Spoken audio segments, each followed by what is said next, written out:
Tak skal du have, Knud. Tusind tak for invitationen til at komme og snakke om Valdemarerne med jer her i dag. Ideen om, at en nordisk alliance er noget ganske særligt, og at når Norden står sammen, så er der ikke nogen, der har en chance imod den. Den har dybe rødder. Lad os her hoppe tilbage til ca. 1208, hvor den danske krøniker Saxo Grammaticus fortæller om Bråvallaslad tilbage i den hedenske oldtid.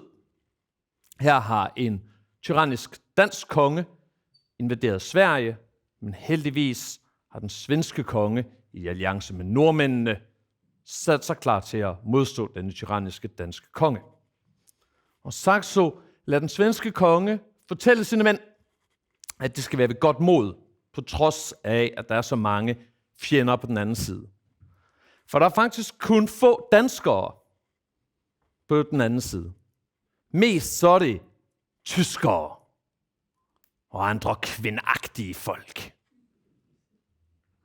Og svenskerne og nordmændene skulle huske, at Nordens hære altid har været meget stærkere end tyskere og slaver.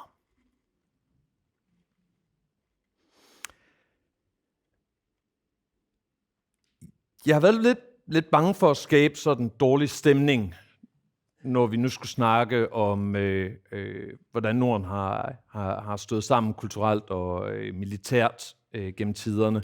For det her foredrag, det kommer faktisk til at handle mere om de alliancer, de forbindelser, som vi har det med at glemme, fordi vi som arvinger til Saxo og sagaerne og så videre, også har arvet det her skandinavistiske og dyrket det her skandinavistiske perspektiv, hvor Norden har opfattet som havende en eller anden naturlig sammenhængskraft, en eller anden naturlig forbindelse sammen. Det er ikke fordi, der ikke er noget. Selvfølgelig er der nogle kulturelle ting, vi deler, men vi har også en masse forbindelser ud over Norden, og dem har vi det med at glemme når vi fortæller sådan de store historier. Og jeg kommer til at fokusere her på det imperium, som de danske Valdemarer skabte mellem 1168 og 1346. I den her periode var Danmark en del af et skandinavisk, tysk, slavisk, estisk imperium, som strækker sig fra de store tyske byer Hamburg, Lübeck, Holsten, over de slaviske fyrstedømmer, Mecklenburg, Ryn, Pommern, hele vejen til Gdansk. Og så efter et korstog i 1219 også Estland, og i visse perioder gennem deres lydkonger, Erling Stenvæg og resten af Magnusætten i dele af det sydøstlige Norge.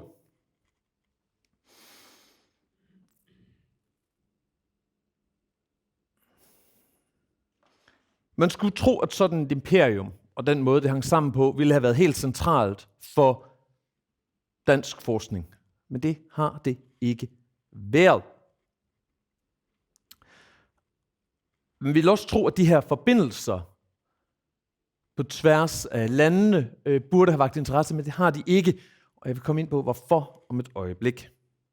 Men først vil jeg lige fremhæve en sådan helt grundlæggende pointe om de her forbindelser. Hvis vi blot starter med navnet på den danske fyrsteslægt, Valdemarerne, efter den første konge af den her gruppe, Valdemar den første, søn af ham, Knud Lavard, som Lars fortalte os om tidligere. Valdemar hedder egentlig Volodymyr, for navnet er fra hans oldefar, Volodymyr Monomakh, storfyrste af Kiev, og Valdemar bruger sine første år i Kiev og Novgorod i Kiev-riget, hvor han vokser op, mens den der borgerkrig, som Lars fortalte os om, finder sted i Danmark. Så allerede her fra barnsben kommer den unge Volodymyr, Valdemar på dansk, tilbage, i citationstegn, han har jo ikke været der før, som 6-årig til sit fædreland, sit borgerkrigshærgede fædreland, med denne her forbindelse østover. Og de er stærkt bevidste om, hvad det er, den her forbindelse, den giver dem. Saxo, der skriver under Valdemars sønner, Knud den 6. og Valdemar den 2. Sejrs tid, han fortæller, at det blod, som Valdemar den 1. har fra øst, og det her, at han deler både navn og blod med denne storfyrste, Volodymyr, det gør, at han er en pryd, både for de vestlige folk i hans imperium, og for slaverne i hans imperium. En pryd, noget som de begge kan være stolte af. Og de slaviske folk, som de valdemarske konger får placeret sig som herskere over og indgår alliancer med, var centrale medspillere i alle de store militærhistoriske begivenheder i perioden. Lad os starte med indtagelsen af Arkona, Ryen, det hedenske tempel i Ryen, en af de helt store begivenheder i dansk middelalderhistorie i 1168. Fejret her på det noget nationalromantiske maleri fra Laurits Tuxen, her fra 1890'erne. Den dato er vigtig, den kommer vi til at snakke om igen. Jeg kan se, Valdemar den Store der med sværdet, og hans gode ven Absalon står ved hans side, mens de sejrer.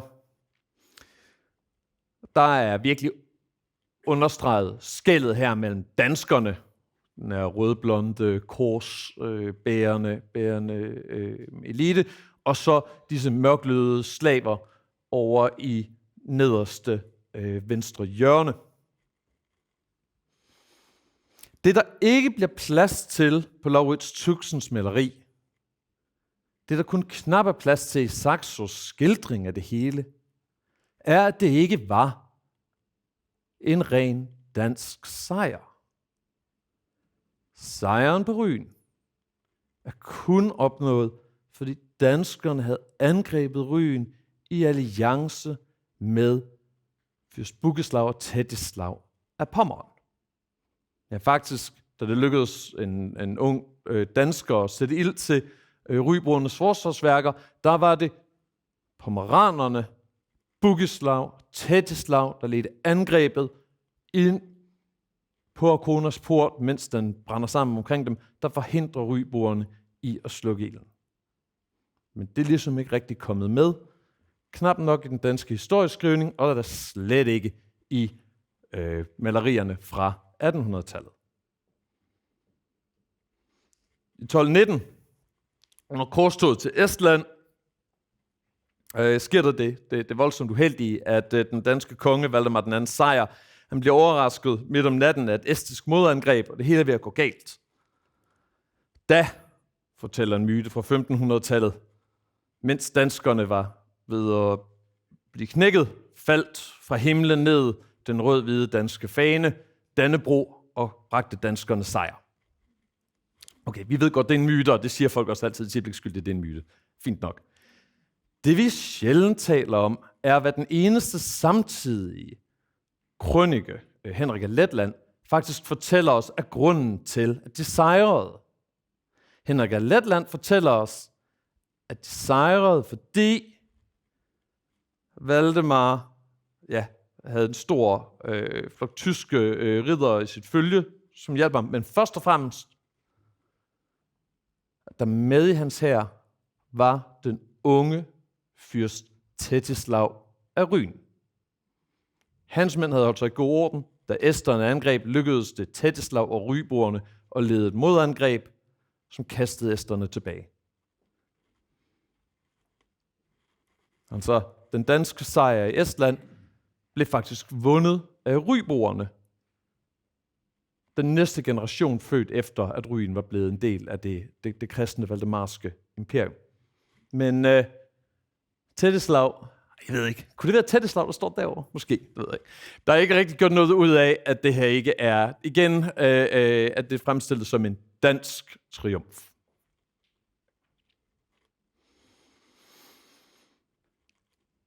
Og det er ikke engang, fordi forskningen har gjort det så meget bedre.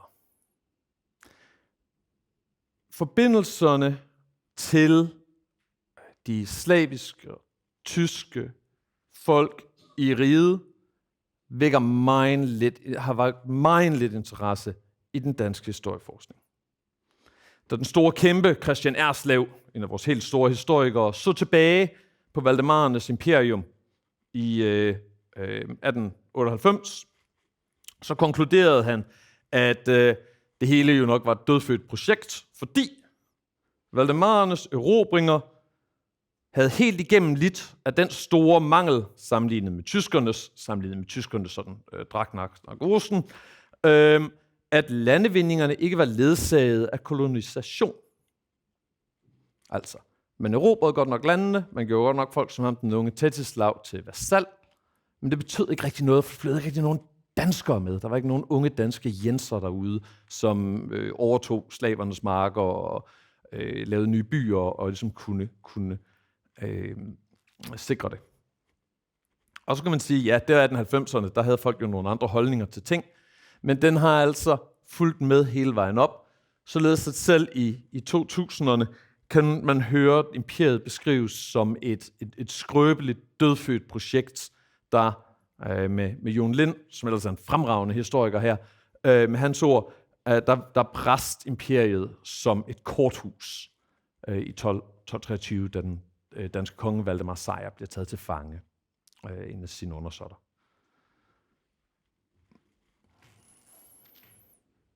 Hvorfor? Hvorfor bliver disse elementer af imperiet udladt? Både af malerkunsten og af forskningen. En del af forklaringen ligger i 1800-tallet. En generation før Erslev skrev og Tuxen malede, havde Danmark lidt den helt store traumatiske oplevelse, der formede den moderne danske nationalstat. Borgerkrigen i 1864, hvor den gamle danske helstat, der havde omfattet ikke bare kongeriget Danmark, men også de tyske fyrstedømmer, Slesvig og Holsten, bliver revet i stykker i en blodig borgerkrig. Dybt traumatisk for Danmark, der mister Slesvig-Holsten og bliver reduceret fra sådan en mellemstørrelses supermagt til en miniputstat, der bruger det næste århundrede på at ligge bævende og frygte for sin fortsatte eksistens. Særligt det der med at være en stor nation, der også har tyskere under fyrsten, det virkede ikke længere som noget super godt projekt. Og som Hans Jakob, der sidder herovre, kommenterede sidst vi snakkede om det til en konference, så ser det ud som om, at når danskerne skriver deres historie, så spiller tyskerne den samme rolle i Danmarks historien, som danskerne spiller i den norske historie. At historiens mål bliver at få dem ud af landet. Og de forskellige fyrster får point for, i hvor høj grad de holder sig væk fra ærkefjenden. I den sammenhæng kan Valdemarerne naturligvis ikke få særlig mange point. Og det er ikke for at drive spot med de her gamle historikere. Mange af dem havde oplevet de her konflikter på egen krop. Det er forståeligt, hvorfor de havde det her perspektiv, men vi er nødt til at bevæge os videre nu, hvis vi vil forstå, hvad der skete i højmiddelalderens imperie. Særligt vigtigt, synes jeg her, det er at bringe nogle nye perspektiver på, hvad det er, hvordan imperier fungerer. Jeg har været meget inspireret af Karen Barkeys arbejde. Barkey understreger, at imperier fungerer væsentligt forskelligt fra nationalstater. Og hvis du bedømmer imperier på nationalstaternes præmisser, så forstår du ikke rigtigt, hvad det er, der foregår. I imperier kan diversitet være en styrke. Du behøver ikke sende, for eksempel, danskere ud for at kolonisere landene, ikke smelte alle folkene sammen, så de taler det samme sprog og opfører sig på samme måde.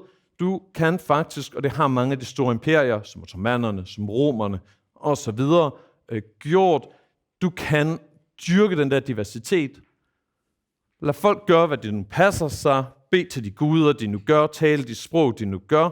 Så længe de forbliver loyale mod det imperielle centrum. Så længe de stiller deres tropper, betaler deres skatter. Det kan da være fordel at holde dem sådan lidt fjendsk over for hinanden. Så har man noget, man kan spille på fra centralmagtens side. Det giver naturligvis ikke noget, der ligner en moderne nationalstat. Men imperier er ikke sådan nødvendigvis nogle skrøbelige størrelser, der har det med hele tiden at falde sammen. De har faktisk gennem menneskehedens brogede historie ofte vist sig både stærke og levedygtige. Så med det sådan metodiske baggrund, så vil jeg se lidt nærmere på, hvad der så sker i det valdemarske imperium, og prøve at overbevise jer om, at det valdemarske imperium ikke var noget korthus, ikke var dødsdømt og fortjener vores opmærksomhed. Jeg vil starte med et af de emner, som Lars fremhævede, det emne, som Lars fremhævede, nemlig ægteskabsalliancerne. Og de økonomiske alliancer. Så derfor kalder jeg den her lille del sild, blod og salt. Her har vi det komplicerede danske familietræ, men vi behøver kun fokusere på et element i dag. Deroppe der har vi Valdemar den Store, det er ham der den første, ham der voksede op i Kiev. Og så kan I se, han har en masse børn. Han har Knud den 6., der bliver konge efter ham, og da Knud den 6. dør, så bliver det Valdemar Sejr, der bliver konge. Og dem har vi interesseret os rigtig meget for. Dem vi ikke har snakket så meget om, det er deres søstre. Der er Ingeborg. Hun er ret berømt, for hun har en virkelig tragisk historie. Hun bliver gift med Philip Augustus af Frankrig, og så morgenen efter, så vil han alligevel ikke være gift med hende. Og så der kan man tale om det med, er de blot en brik i mændenes magtspil. Det kan godt være, at det var sådan, Philip Augustus opfattede det, men så havde han, som vi siger i Danmark, gjort regning uden vært. Han vidste ikke, hvem han havde at gøre med, for Ingeborg, hun siger nej. Eller faktisk så siger hun, Mala Francia, Roma. Hvilket betyder, at hun klager til paven. Og så er der ellers 20 års indviklede og genstridige juridiske slagsmål mellem Philip Augustus og paven og Ingeborg, hvor det til sidst efter 20 år lykkes Ingeborg at blive anerkendt som dronning af Frankrig. Hun får ikke lov at leve med Philip, de får ikke nogen børn sammen, men hun får Orléans, og så kan hun sidde der og være fyrstinde. Og vi kan faktisk se, at Ingeborg, det er jo ikke ingenting, og vi kan se, at Ingeborg, hun bliver faktisk ved med at være sådan en aktiv medspiller i det her, i sin forbindelse med resten af slægten. Hun sender penge hjem til Danmark, når der er problemer. Hun sender religier til de danske kirker. Så her absolut et argument, der bekræfter Lars' tese om, at kvinderne absolut kunne under gunstige omstændigheder forandre de her positioner til rigtige magtpositioner. Ingeborg, hun er der som sagt blevet viet meget opmærksomhed på grund af den dramatiske historie, men hendes søstre, der levede lidt mindre dramatiske liv, har ikke fået samme opmærksomhed. Og det er en kæmpe fejl. Hvis vi bare for et øjeblik kigger tilbage på det her kort, så har jeg lavet søstrenes riger indtegnet med sådan en lidt lysere gulbrun farve, for at give os et nyt billede af, hvad er det egentlig? Altså, hvad er den reelle sådan strategisk politiske situation? Rikitza, Valdemars yngste søster, var dronning af Sverige. Det er selvfølgelig meget godt. Det sikrer en østfront. Vi har ikke så mange kilder på hende, men hvad vi kan se, er en masse om de søstre, der var gift nede i Tyskland. Sofia gifter sig med landgreven af Orlamünde, dernede i det centrale Tyskland. Det er ikke så stort et rige. Til gengæld er de meget, meget velplaceret i de tyske politiske netværk. Et skød, hvor Sofia optræder, kan vi blandt andet se det, da hende og hendes mand Siegfried skal indvie en kirke ved deres borg i Orlemünde. Der kan vi se ærkekansleren, som også er ærkebiskop, kommer for at indvie kirken. Det siger noget om, hvad det er for nogle typer. Sofia bliver også relevant for Valdemar den anden, fordi hendes søn Albert af Orlemünde, han kommer op og kommer i pleje hos onkel Valdemar, og at Valdemar bliver udpeget til greve af Holsten, altså hans viceregent. Albert af Orlemünde er et super godt valg der, fordi han på den ene side jo er den danske kongeslægt, og det fremhæver han med sit skjold. Han bærer det danske rigsvåben bare med 2 løver i stedet for 3. I stedet for sin fars rigsvåben, der var en ørn. Albert har altså foretaget det her strategiske valg at sige, jeg knytter mig til min moderslægt, jeg knytter mig til kongen Valdemar. Men han er også tysker. Så han er en god mægler, en god mand til at placere der i midten til at få samarbejdet med den tyske adelige Holsten til at virke. Endnu vigtigere har Helene været. Helene bliver gift med hertugen af Lüneburg, Wilhelm. En meget tyk mand og meget kultiveret. Det var ham, der indførte autorromancer i Tyskland. Men for Valdemarernes militærstrategiske betragtning har det nok været rimelig relevant, at han sidder på landet på den anden side af grænsen. Så når vi siger, at Valdemarernes rige, det strækker sig hele vejen ned til Hamburg og Elben, så skal vi bare lige have med, at over på den anden side af Elben, der står Helene og Wilhelm og Winker og sikrer deres grænse. Vi ved, at Wilhelm og Helene var hyppige gæster ved Valdemars hof. Så det er en aktiv alliance, som de opdyrker der. Lüneburg er militærstrategisk vigtig. Den er også økonomisk vigtig. For i Lüneburg, der er der vildt meget salt. Store saltdepoter. Og i Valdemars rige, i Skåne, der er der en masse sild. I Bryn er der også store sildefangster. Det er faktisk de 2 store steder, man kan fange sild i Østersøen. Og når du kombinerer de ressourcer, store sildefangststeder, salten i Lüneburg, og så handelsbyen Lübecks store netværk, der har du en gigantisk motor for økonomisk vækst. Nu kan man bringe salt fra Lüneburg op til Lübeck, alt sammen under det valdemarske regime, og inklusive altså søstrene, og under den valdemarske militære beskyttelse, samtidig med at du kan bringe sildene ned, og så kan lübeckerne ellers tage dem ud og sælge dem til resten af verden, der nu kan få salte sild, så de kan overholde fastereglerne og leve som gode kristne folk, og samtidig lave rigtig, rigtig mange sølvpenge til Valdemar og hans undersåtter.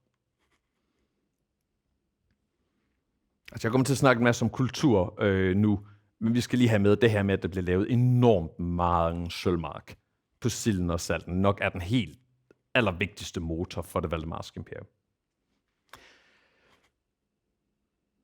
Valdemarens opgave bliver der at sikre, at handelen kan foregå i god orden.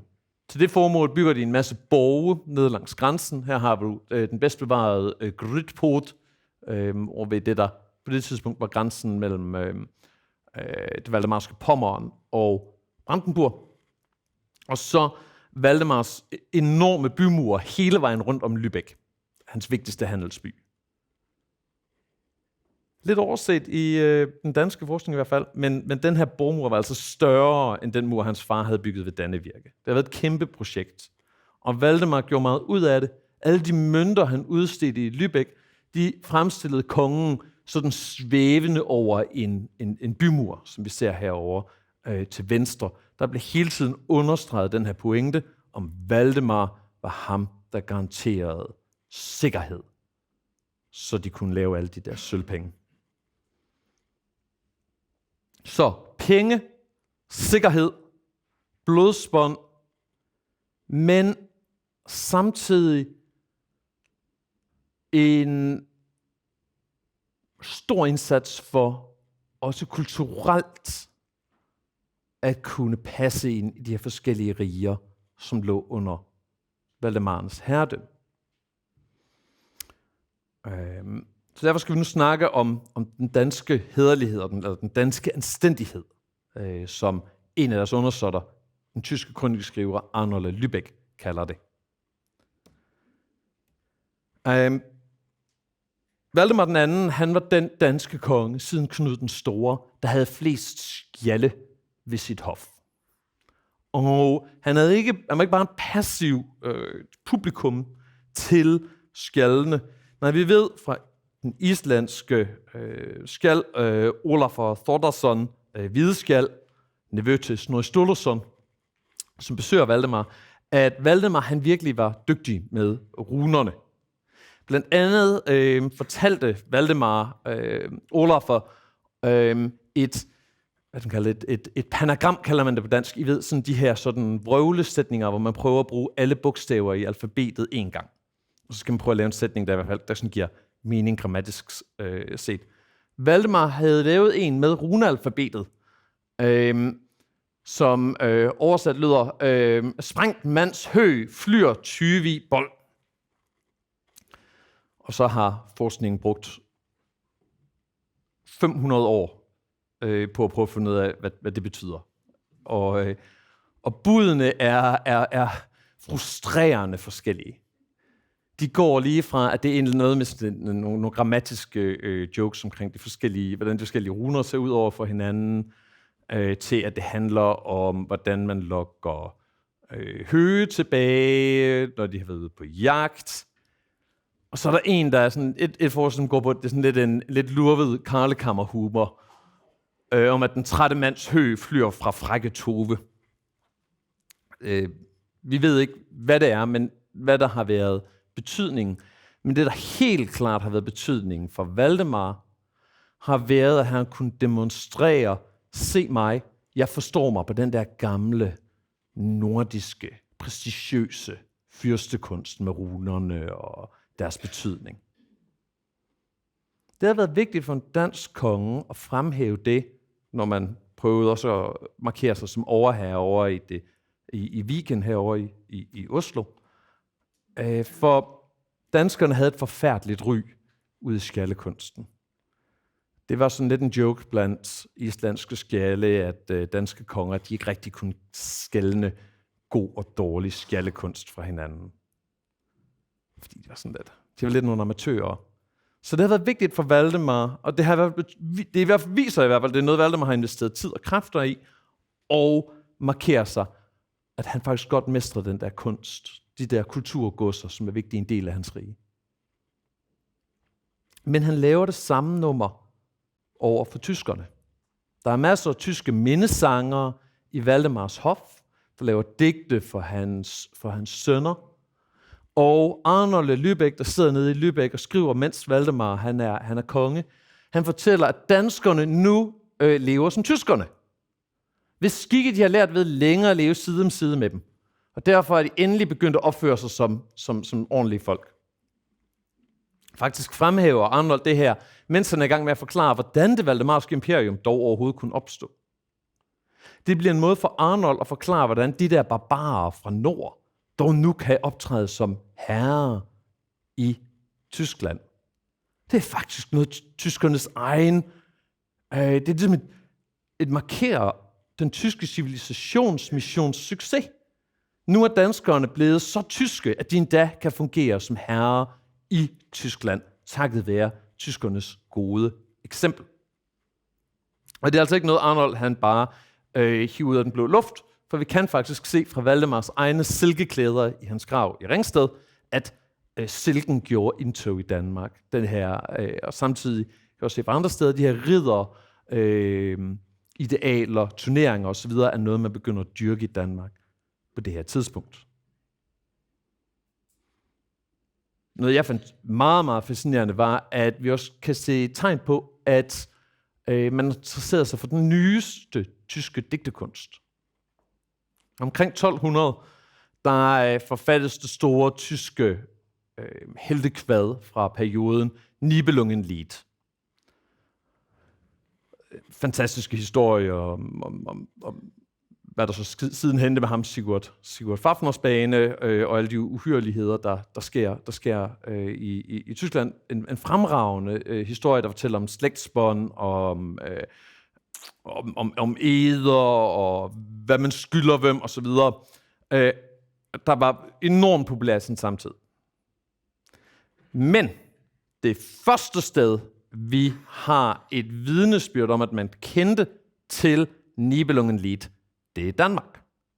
Saxo omkring 1208 fortæller om Nibelungenlied, at han fortæller om den her meget, meget smukke sang, som er meget, meget berømt, om hvordan Grimhild forråder sine brødre. Vi behøver ikke komme ind på konteksten, i hvilken Saxo han fortæller den. Pointen er, at Saxo kender den. Altså 1208. Det er det tidligste, vi ved, at der er nogen, der kender Nibelungenlied. Det er selvfølgelig ikke det første sted, man har kendt Nibelungenlied, men det viser, at det her danske hof i starten af 1200-tallet, det var med på de nyeste moder i Tyskland. Og det har igen været med til at gøre det attraktivt, eller skulle vi sige hæderfuldt for folk som Arnold Lübeck at tjene danskerne. Der var masser af penge på silden og salten, men nu kunne man også gøre dem hæderen i behold, fordi de opførte sig som ordentlige mennesker.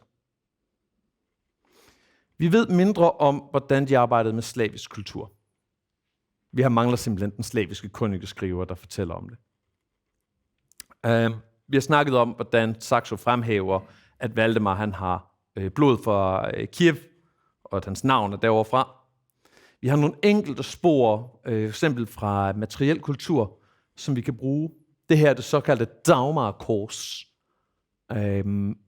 Det tilhørte sandsynligvis Sofia, datter af Volodymyr Minsk, som Lars talte om.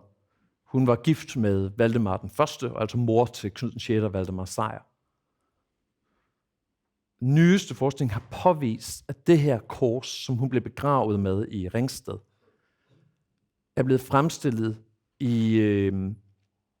i Polotsk, i det nu er Belarus.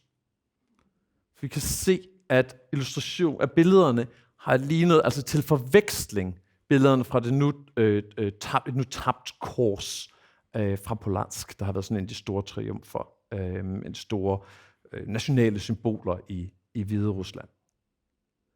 Det er et lille vidnesbyrd, men et vigtigt vidnesbyrd om de udvekslinger, der fortsat foregik. Det her er sandsynligvis en gave, Sofia har modtaget fra sin far, Fyrst Volodar. Vi ved, de udvekslede gaver. Men her kan vi se, at de her gaver, de her materielle artefakter fra øst, også fik en plads i den valdemarske hofkultur. Så man har gjort noget ud af at prøve at holde riget sammen, også kulturelt. Men det havde konsekvenser. Det var ikke alle, der var glade. Og derfor skal vi nu snakke om, hvordan de danske stormænd havde det under det valdemarske imperium. Særligt skal vi snakke om en familie, Hviderne, som Lars har vist i sin forskning, var Valdemar den Stores vigtigste allierede. En stor dansk fyrsteslægt, der er blevet endnu større under Valdemar den Store, der groft favoriserer dem. Men under Valdemar den Anden, der begynder de at sakke agterud. De får ikke længere del i de store erobringer. De bliver ikke længere forfremmet lige så meget. Og der begynder at komme de her tyske slægtninge ind i det valdemarske hof og overtage, hvad kan man kalde den centrale position. Hvordan havde Hviderne det med det? Vi har en stemme fra Hviderne, nemlig Saxo Grammaticus, som skriver på deres vegne. De sponsorerer hans værk. Han sidder oppe i Lund, hvor de er ærkebiskopper. Og Saxo, han skriver en hel masse om Valdemar den Store, om Knud den 6. Og så skriver han ikke om Valdemar Sejr. Selvom det er Valdemar Sejr, der er konge, mens Saxo bliver færdig med sit værk. I stedet hopper han tilbage og fortæller om den danske oldtid. Det er til selv interessant, hvorfor at Saxos historie den ikke fortsætter op. Det er nok blandt andet, fordi man ikke længere... Altså, han har skrevet sin historie sådan, så viderne er de rigtige helte, som Lars har påvist. Viderne er de rigtige helte i Saxos historie, og den måde at skrive det på, vil du simpelthen ikke kunne fortsætte op i Valdemars sejr. De er ligesom ikke længere i rampelyset. Men det at skrive om fortiden giver også Saxo et vist frirum til måske at sige noget om sin samtid, som man ellers ikke kunne slippe afsted med. Og det bringer os til historien om Stærkodder og kong Ingjald. Det er det længste digt i Saxos historie, og det er dermed sandsynligvis blevet fremført ved kongehoffet, som den store saxoforsker Carsten Friis Jensen påpegede. Historien om Stærkodder og kong Ingjald, den går sådan her. Der var engang en god dansk konge, og han tog magten over Tyskland, men så døde han, og så fik han en dårlig søn, kong Ingjald. Og Ingjald, han giftede sig med en tysker, og han begyndte at have hendes tyske slægtninge ved hoffet, og så indførte de tysk kultur ved hoffet. Og det var helt forfærdeligt. For nu begyndte man at overgive sig til tyskernes kvindagtige ekstravagance.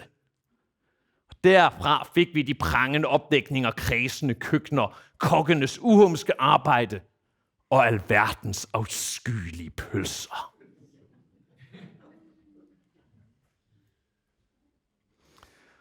Stærkodder ankommer til kongehoffet for at ligesom sætte en stopper for det. Men folk vil ikke respektere ham. Han bliver sendt ned i bunden af hallen. Han må ikke længere sidde til højbords, hvor de der tyske svigerbrødre, de hygger sig med alt deres mad. Men til sidst får han nok. Han rejser sig, og så digter han bare løs. Hoffets horder hujer og griner af mig. Ingen modtager mig som en gæst fortjener.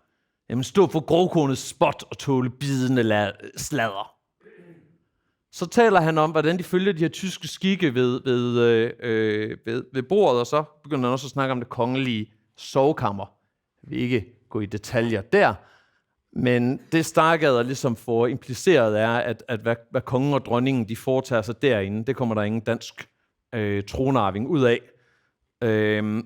Og derfor vil det ende med, at en søn af Sverting, dronningens moder, den tyske fyrste, vil ende med at overtage riget. Det ender heldigvis med, at Ingjald, kongen, han bliver så opildnet af Stærkodders tale, at han slår sin tyske familie ihjel. Og forvandler et ægelt gilde til et herligt blodbad, som Saxo siger. Hold da fest. Hvordan har kommentarer som det, kommentarer som den der, vi startede med, om at en hær, der består af tyskere, slaver og andre kvindagtige folk, den behøver man ikke regne med. Hvordan er den blevet modtaget under Valdemar den anden, hvis her bestod af primært tyskere og slaver? Det har været en voldsom kritik. Det har været en harmdirrende kritik. Og et udtryk for, at viderne ikke længere følte sig, at de blev havde den plads, de fortjente. Det kunne Valdemar jo sådan set sidde overhørig.